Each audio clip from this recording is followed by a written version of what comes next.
Hey guys, this is Debbie. Today we're gonna return to the theme of epigenetics and how it affects our DNA. Why? Because a lot of us are shifting our paradigm, we're shifting our consciousness, and we're stepping into a much different vibration. And as a result, that is impacting our bodies, that is impacting our emotions. For some of us, it feels like we're feeling emotions a lot more deeply and fully than really makes sense with our circumstances. The thing with cells, and this is actually really beautiful, our body generates 2 billion new cells a day. A day, which means that on the daily we get to start incorporating practices that signal to our body that we are safe. So our cells are constantly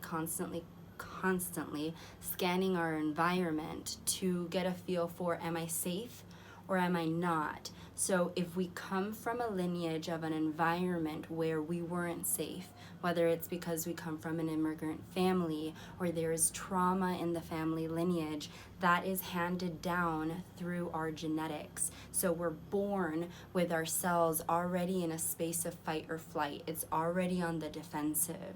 So when I say that on the daily we get to start incorporating practices of I am safe, it really matters. So in today's day and age, we have this concept of, okay, if I meditated for 15 minutes on Monday, or if I did some self-care last week on Tuesday, that should hold me over for the rest of the month.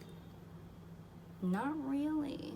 Because again, our body is reproducing and regenerating every day.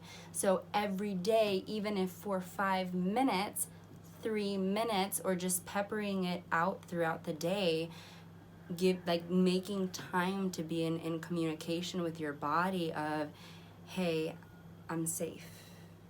It's true that in 1996 I might have felt unsafe, but in 2020 I've got you, we're good. And then go about your day, and then you might notice that you get anxious at 2:30 for whatever reason.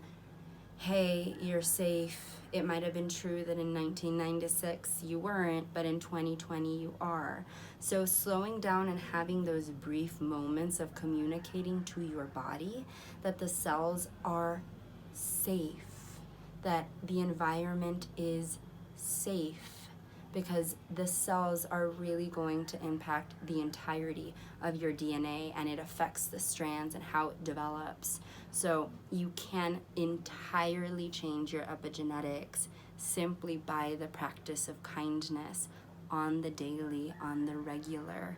Giving yourself a little bit of love isn't effective anymore. It's great, and make it a daily practice. And again, daily practice doesn't mean that it's an hour of yoga, or that you need to chant at the perfect octave, or that suddenly you need to super enjoy sitting in silence. No. It can literally be moments of slowing down, checking in, and reframing how you're feeling. And talk to your body. Create intimacy with your body. This is no longer about analyzing our way into transformation. It is about feeling and engaging our way there. So, slow down. Listen to your body when she's speaking. If she's anxious, she's communicating something. If she's exhausted, she's communicating something. If she is upset, she's communicating something. And it's an opportunity to foster unconditional love. So regardless of what you're feeling, notice if you withhold love from yourself.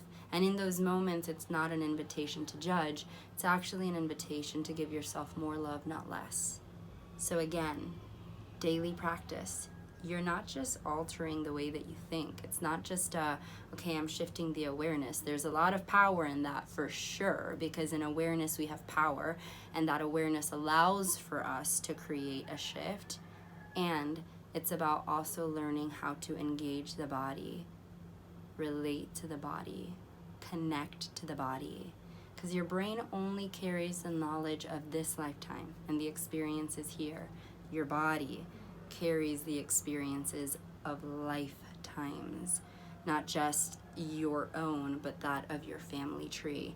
And if you incarnated to face this, then you were the one who was strong and courageous enough to face what your ancestors couldn't. There's a lot of courage in that. This is not a space to judge. This is actually a really sacred space for you to get how powerful and worthy you are, because you are the beginning and the ending of something.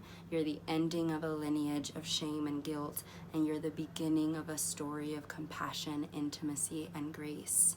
And because you're a powerful creator, you are the one who is now making that shift a reality.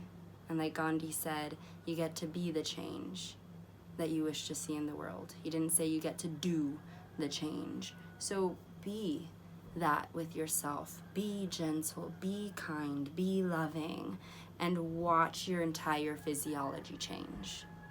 Okay, guys? I welcome your questions. I welcome your feedback. You guys know that I believe that we rise together. So if you have anything to say or anything to contribute, or you're curious about some of what has been spoken into, drop a comment and I will be sure to reply. Thank you. Bye. Love you.